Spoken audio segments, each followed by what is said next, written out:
Hi, it's Jack Davidson from Remax Crosstown.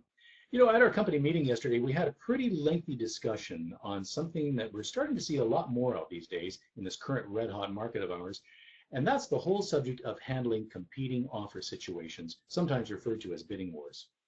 Well, with it being such a common occurrence, I thought it might be worth sharing some tips and some insights on what to expect if that's something that you as a home seller are facing sometime in the future.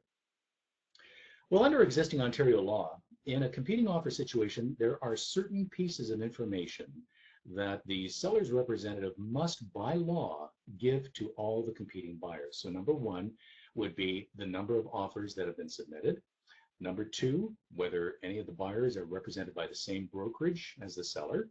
And number three, whether the seller's brokerage has an agreement with the seller to reduce their commission, say in the situation where the same brokerage is representing both the buyer and the seller in the transaction. That's called a collateral agreement. And that information has to be disclosed to anyone in the competition. Otherwise, it really would pose an unfair advantage to the brokerage offering the reduction. Well, a question that I often get asked is, do you know what any of the other offers are before we make ours? Well, it sure would make it easy if we did. But again, to keep the playing field level for everyone, any details of how much other buyers are offering or any of the terms or the conditions that they've included in their offers are never something that's ever disclosed. Probably the very best situation of all that a seller could ever be in, but it's often a real nail biter for the buyer.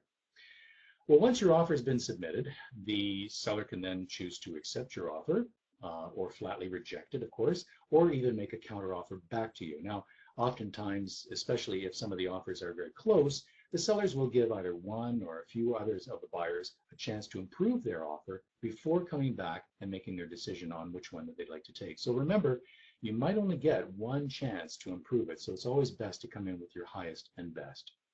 In a hot housing market like this, when demand is higher than supply, it's understandable that buyers can get a little frustrated, especially if they tried several times on several homes and have been unsuccessful. And unfortunately, sometimes the temptation is just to come in way over asking on a firm offer or a cash offer with no conditions at all in order just to get the property.